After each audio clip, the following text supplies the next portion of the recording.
konflik Pak Alwi dan Irsyadi. Agar tak salah paham, seperti ditegaskan Natali Mubini, Syekh Al-Irsyad bukanlah organisasi yang secara politik menabuhkan para Pak Alwi.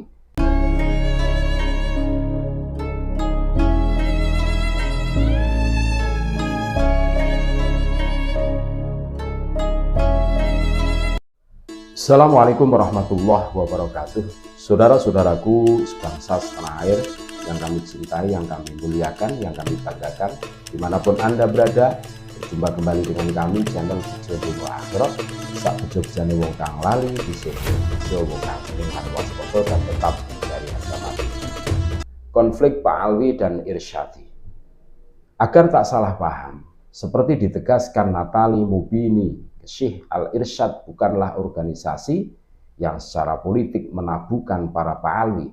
Mayoritas pengikut Surkati memang berasal dari kelompok Pak Alwi, non Pak Alwi ya, bukan Pak Alwi, dari kelompok non Pak Alwi. Tapi ada juga para Pak Alwi dengan pandangan reformis yang bersimpati pada pandangan-pandangan Surkati. Para Pak Alwi diizinkan dan dimungkinkan bergabung dan bahkan ada yang menjadi penyumbang dana, terutama Abdullah bin Alwi Al-Atos yang juga kecewa kepada Jamiatul Khair. Ia menyumbangkan uang 60.000 gulden. Delir Nur the Modernist Movement in Indonesia 1900-1942 halaman 64. Bahkan ada yang menempati posisi penting di Al-Irsyad, yaitu Abdullah bin Abu Bakar Al-Habsyi yang menjadi presiden Komite Sekolah Al-Irsyad yang pertama.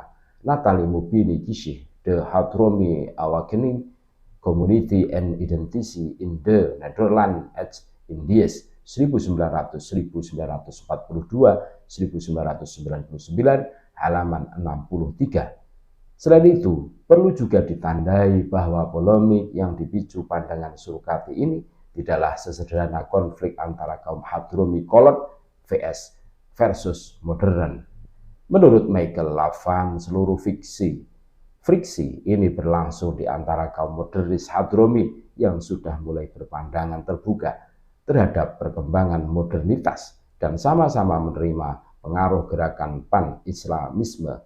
Perbedaan terbesarnya mula-mula di sekitar privilege para Pak Alwi yang mengklaim sebagai duriah Nabi. Isu kafaah dalam pernikahan dan tradisi mencium tangan adalah turunan dari privilege itu.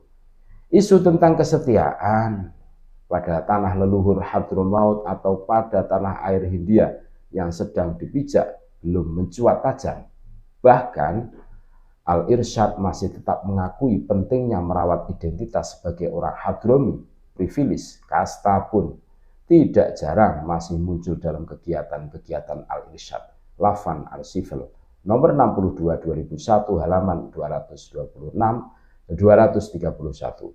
Hanya saja kecurigaan pada Al-Irsyad tidak kunjung mencair, bahkan semakin tajam seiring berdirinya Ar-Rabitatul Alawiyah, Rabithah Alawiyah atau RA pada 1928 yang diniatkan merawat dan menjaga tradisi Pak Alwi dengan cara memverifikasi dan mengotentifikasi mana yang Pak Alwi dan mana yang bukan.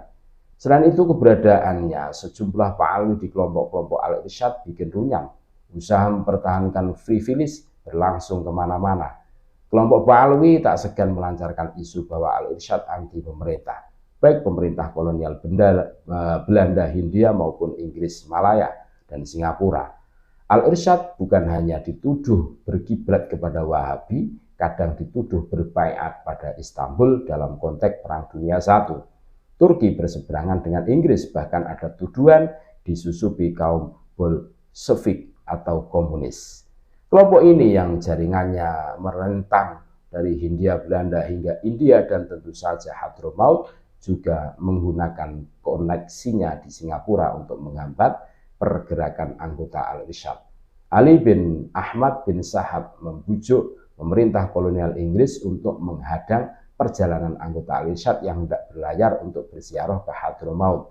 Hadromi Traders Scholar and Statesman in the Indian Ocean 1750 S2 1960S 1927 halaman 125. Konflik antara para Ba'alwi yang sebagian terbesar berafiliasi pada Jamiatul Khair dan kemudian Robitoh dan non-Ba'alwi yang sebagian besar diwakili oleh Al-Irsyad dalam banyak literatur disebut sebagai konflik Ba'alwi Irsyadi. Ba'alwi adalah istilah untuk keturunan Rasulullah yang berasal dari Hadramaut. Ia merujuk Alawi bin Ubaidillah, keturunan Rasulullah yang pertama kali lahir di Hadramaut. Alawi sendiri anak Ahmad Al-Muhajir, generasi ke-7 dari garis Fatimah Husain. Ia meninggalkan Irak menuju Hadramaut sekitar tahun 896 Masehi. Setelah diteliti pada kisaran tahun 2023, ternyata Ba'alwi bukan bagian dari dzurriyyah Nabi Shallallahu Alaihi Wasallam, tertuang dalam tesis karya Kiai Haji Maduddin Usman Al-Bandani. Terima kasih. Tetap NKRI harga mati. Assalamualaikum warahmatullahi wabarakatuh.